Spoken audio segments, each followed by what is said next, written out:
The sirens, they just stopped.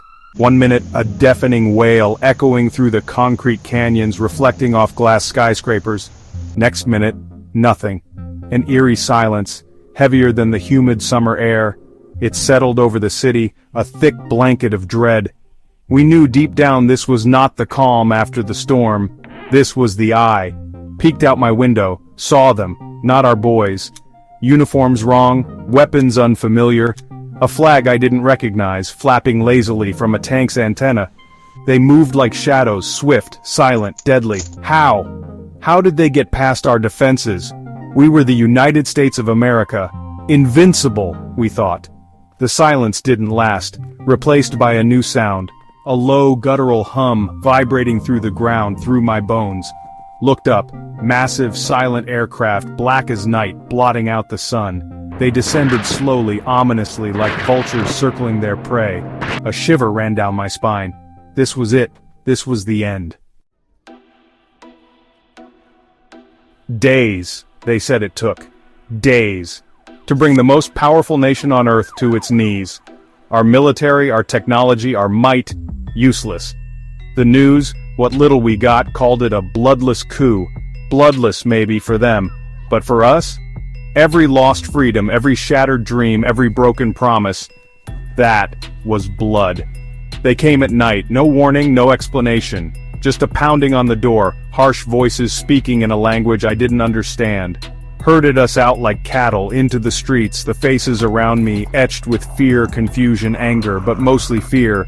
They moved through the city like a virus, silent, efficient, unstoppable, taking control of infrastructure, communication, government.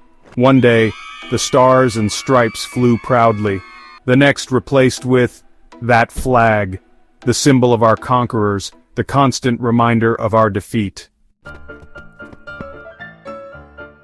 The world I knew, the world I grew up in, was gone, vaporized, replaced by a chilling new reality. The streets, once bustling with life, were now eerily empty, patrolled by armed soldiers. The air, thick with tension, the silence punctuated by the crunch of boots on pavement. They took everything.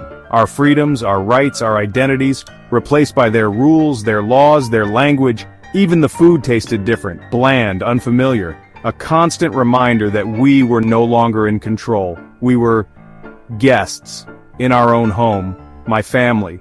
We try to hold on to each other, to find comfort in the familiar, but fear has a way of seeping into the cracks, widening them. Whispers replace conversations. Trust is a luxury we can no longer afford. Even in the silence of our own home, we are not alone. They are always watching, always listening. They say it's for our own good, for unity, for peace. But peace under their rule feels a lot like imprisonment. Every aspect of our lives is controlled, monitored, dictated. The news, a constant barrage of propaganda. The internet, censored, restricted. Our history rewritten. The faces on the street, once vibrant, now bear the same expression, resignation. A quiet acceptance of our new reality. But beneath the surface, I see it. The flicker of defiance in a teenager's eyes. The whispered conversation in the dead of night. The small acts of rebellion, a flower placed on a fallen statue, a song hummed under one's breath. Hope, maybe, but hope is a dangerous thing in these times. It can get you killed.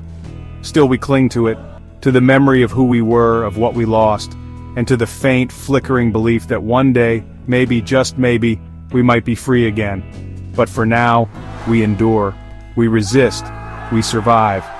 Because what other choice do we have?